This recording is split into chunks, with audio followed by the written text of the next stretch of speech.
انگلی پھیلائیے، انگلی پھیلائیے، پھیلائیے انگلی، ہاں انگلی پھیلا کر کے پکڑیے، کیونکہ رکوع کی حالت میں خاص بات یہ ہے تو یہ تانت کے دھاگے کی طرح، کمان کے دھاگے کی طرح ٹائٹ رہے ایک دم، اور یہ انگلیاں کھلی ہوں، گھٹنے کو مضبوطی کے ساتھ پکڑا گیا ہو، پشت اور سر دونوں برابر ہو، نیچے نہ ہو اوپر بھی نہ ہو، یہ پیر، ہاں ایسے اس طریقے سے سر نیچے کیجئے۔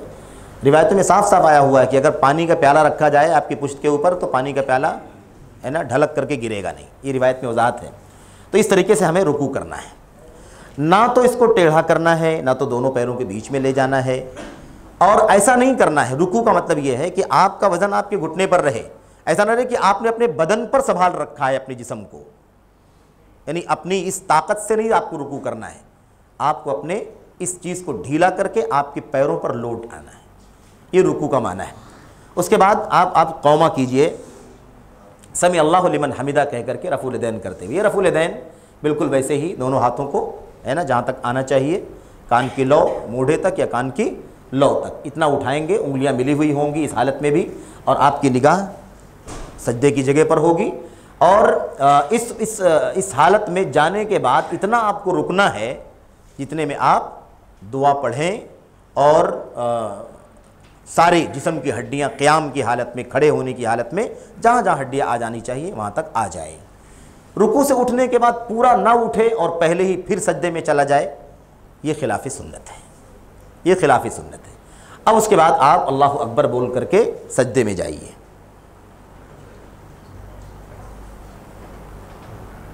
سجدے میں جائیے، دیکھیے بات یہ تھی کہ سجدے میں یہ ہاتھ جو ہے سر کے برابر ہوگا، ہے نا، ہاں ہاتھ ڈھیلا کرو، یہ دونوں ہاتھوں کے بیچ میں سجدہ ہوگا۔ اللہ کے نبی علیہ السلام اپنے دونوں ہاتھوں کے بیچ میں سجدہ کرتے تھے، تو یہ دیکھیے برابری ہے نہیں، اور یہ ہاتھ آگے بڑھائیے، اس طرح سے ہونا چاہیے۔ یہ اگر اندر آپ رکھیں گے تو بھی غلط ہوگا، اور باہر لے جائیں گے بہت زیادہ تو بھی غلط ہوگا۔ بس لوگ یوں دور رکھ کر کے سر کا سجدہ کرتے ہیں، کچھ لوگ یوں سجدہ کرتے ہیں، یعنی پورا وزن اپنے ہاتھوں پر رکھتے ہیں، ایسا نہیں ہے۔ اور اچھا پھر اس کے بعد آپ دیکھیں یہ دونوں پیروں سجدے میں رہیے، دونوں پیروں کی انگلیاں یہ زمین پر رہیں، اور زمین پر رہنا چاہیے، اس کو ملانے کی ضرورت نہیں ہے، آپ فاصلہ رکھیے، دونوں پیروں کو کھول کر کے رکھیے، ٹھیک ہے، لیکن انگلیاں قبلے کی طرف رہیں، زمین پر رہیں اور قبلے کی طرف رہیں، یہ دونوں گھٹنے زمین پر رہیں اور یہ دونوں ہاتھ زمین پر رہیں، پیشانی اور ناک یہ دونوں زمین پر ٹچ ہونی چاہیے۔ یہ 7 ہڈیاں ہیں، ان 7 ہڈیوں پر سجدہ کیا جائے گا۔ اس حالت میں آپ دیکھیے کہ سجدہ کس طرح سے برابر ہو رہا ہے، آپ کو ایسا نہیں لگ رہا ہے کہ آدمی نے گردن اٹھا رکھی ہے یا آدمی نے کمر اٹھا رکھی ہے، آپ کو سجدہ بالکل معمول لگ رہا ہے۔ یہ حصہ، یہ بیچ میں جو فاصلہ ہے، یہ فاصلہ ایسے ہی رہے، یہ کلائی، یہ ہتھیلی زمین پر رہے، اور یہاں سے یہ والا حصہ اوپر رہے، یہ ادھر بھی ٹچ نہ رہے، یہ ایسے رہے۔ یہ ساری چیزیں باریک باریک چیزیں، آپ سوچئے کہ اتنی باریک باریک چیزیں اللہ کے نبی علیہ السلام کی حدیثوں میں نماز کی کیفیت میں بتلائی گئی ہیں، کیوں آخر؟ تاکہ ہماری نماز ویسے ہو جیسے اللہ کے نبی علیہ السلام چاہتے ہیں۔ ہاتھ آپ تھوڑا آگے رکھو، ہاتھ پیچھے مت لاؤ، اس کا مطلب یہ ہے نا کہ آدمی کی عادت جیسے ہوتی ہے نا ویسی ہوتا ہے، تو معمول ایسا ہے ان کا، اس لیے ایسے ہی ہے، تو آپ کو معمول بنانا چاہیے۔ اور ایک بار اندازہ آپ لگائیں گے کہ آپ کی انگلی کا یہ سرا آپ کے سر کے مقابل میں ہے، اور آپ پھر معمول بنا لیجئے کہ آپ کا سجدہ ویسے ہی ہو، اور یہ 7 ہڈیاں زمین پر رہیں، اس کو اوپر نہیں اٹھانا ہے۔ عام طور پر لوگ پیروں کو اوپر اٹھاتے ہیں، کبھی اٹھاتے ہیں کبھی رکھتے ہیں، کبھی اٹھاتے ہیں کبھی رکھتے ہیں، کبھی ایک پیر کو اٹھا کر کے دوسرے پیر کے اوپر رکھتے ہیں۔ اس تمام صورتوں میں سجدہ 7 ہڈیوں پر نہیں ہوگا، اور یہ حکم ہے، اس لیے علماء نے کہا کہ یہ واجب ہے۔ خیر اس طرح سے سجدہ کیا جائے گا۔ سجدے کی حالت میں جو دعائیں پڑھنی جانے والی ہیں وہ دعائیں پڑھی جائیں گی۔ اس کے بعد اللہ اکبر بول کر کے سجدے سے اٹھ جائیں گے، ٹھیک ہے۔ سجدے کی حالت میں یہ آپ یہاں بھی رکھیں دونوں ہاتھوں کو، کوئی مسئلہ نہیں ہے، گھٹنا ہے یہ، اور اگر آپ چاہیں تو ران پر رکھیں، کوئی حرج کی بات نہیں ہے۔ علی رکبتئی اور علی فقیزئی دونوں ثابت ہیں، کوئی حرج کی بات نہیں ہے۔ یہ ہاں کچھ لوگ مٹھی باندھ لیتے ہیں، صحیح کہنے چاہیے، کچھ لوگ مٹھی باندھ لیتے ہیں، یوں بیٹھتے ہیں۔ مٹھی باندھنا نہیں ہے، انگلیاں کھلی رہیں گی، لیکن ایسے نہیں بکھری رہیں گی، انگلیاں ایسے رہیں گی، ملی رہیں گی، لیکن ایسے بند نہیں رہیں گی۔ انگلیوں کو ایسے رکھا جائے گا، چاہے آپ یہاں رکھیں تو بھی یا یہاں رکھیں تو بھی، انگلیوں کو ملا کر کے، ہے نا۔ اور اب مٹھی نہیں باندھنا ہے یا کسی اور کیفیت میں بھی اسے نہیں رکھنا ہے۔ بعض لوگ ایسے رکھتے ہیں، ایسے رکھنے کے بجائے ایسے رکھتے گھٹنوں کے اوپر نماز میں، ایسے بھی نہیں، نماز میں انگلیوں کو، یہ جو جس کو پیٹ اور پشت کہتے ہیں نا، پیٹ اور پیٹھ، تو یہ پیٹ زمین پر رہے، یعنی آپ کے گھٹنے کے اوپر یا آپ کے ران کے اوپر رہے۔ اس طرح سے تشہد کی حالت میں بھی، بیچ والے حصے میں بھی ہمارے لیے کرنا ضروری ہے۔ اس کے بعد تشہد، اس دونوں سجدوں کے بیچ کی جو دعا ہے وہ ہمیں پڑھنا ہے، رب اغفر لی، رب اغفر لی، یا اللہم اغفر لی ورحمنی واہدنی وعافنی وارزقنی۔ یہ دعا پڑھنے کے بعد اب یہ دیکھیے سجدہ ایک کیا ہے انہوں نے، سجدے سے اٹھ کر کے ابھی بیچ والے حصے میں بیٹھے ہوئے ہیں۔ یہ پوری بیٹھنے کی جو کیفیت ہے نا، اطمینان سے بیٹھنے کی کیفیت ہونی چاہیے، یعنی بیٹھنے میں جو کچھ باڈی کے پارٹ اور ہڈیاں جہاں جہاں آنی چاہیے وہاں وہاں آ جائیں اور اطمینان ہو جائے دعا پڑھنے۔ اس کے بعد پھر دوسرا سجدہ، ایک سجدہ دوسرا سجدہ، دونوں سجدوں کے درمیان یہ سارے الفاظ بتاتے ہیں کہ دونوں چیزیں ملی ہوئی نہیں ہیں، دونوں الگ الگ ہیں۔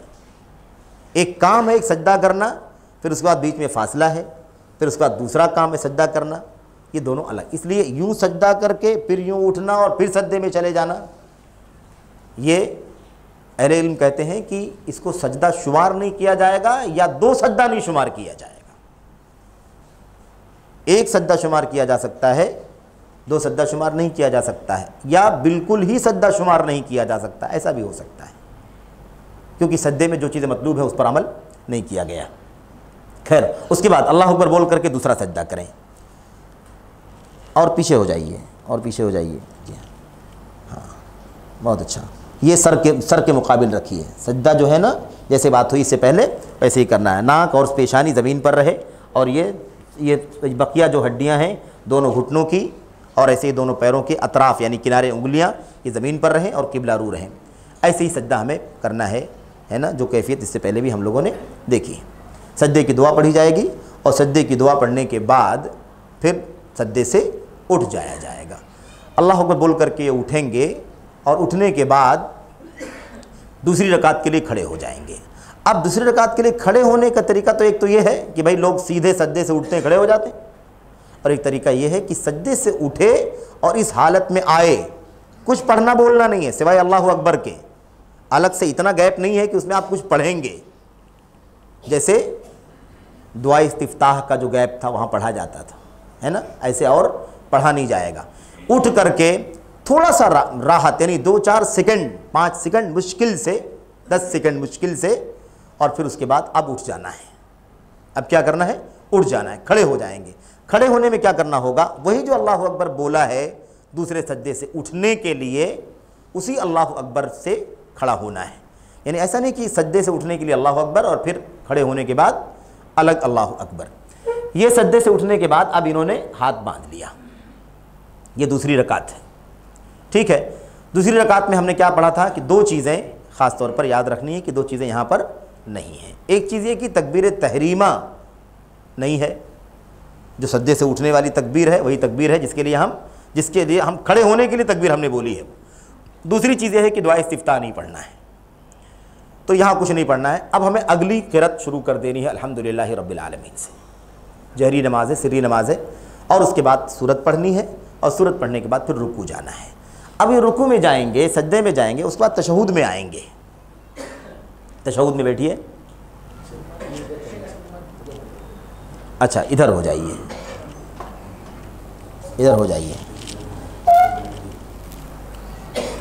ہاں یہ تشہد ہے نا، اس میں کئی ایک کام ہے، اچھا کیا آپ نے ادھر ہے نا رخ بدل دیا۔ سب سے پہلی بات تو یہ کہ یہ جو رکھنے والی کیفیت تھی وہ یاد رہے، ہے نا، کہ آپ اس پر گھٹنے پر رکھیے یا آپ ران پر رکھیے، کوئی حرج کی بات نہیں، انگلیاں بند ہونی چاہیے۔ ابھی اس کا مسئلہ تشہد والا ابھی پہلے بعد میں پڑھیں گے۔ بیٹھنے کی جو کیفیت ہے دیکھیے، ابھی یہ 2 رکعت والا تشہد ہے، اس میں کیا بتایا گیا تھا؟ بائیں پیر پر بیٹھنا، دائیں پیر کو کھڑا کرنا، یہ ہے کیفیت۔ بائیں پیر پر بچہ بیٹھا ہوا ہے، بائیں پیر کو بچھا کر کے بیٹھا ہوا ہے، اور دائیں پیر کو کھڑا کیا ہوا، انگلیوں کو قبلہ رو کیا ہوا ہے۔ کبھی ہو سکتا ہے ہر آدمی کی انگلیاں نہیں مڑتی ہیں، کبھی کوئی وجہ ہو، ایک الگ مسئلہ ہے، جتنا ممکن ہے اتنا قبلہ رو اسے کرنا چاہیے، اتقوا اللہ ما استطعتم۔ یہ بات ہو گئی۔ یہ جو تشہد کا جو مسئلہ ہے، یہ کیا نام ہے، رفع سبابہ کا مسئلہ ہے، وہ یہ ہے کہ 53 کی گرہ لگانی ہے۔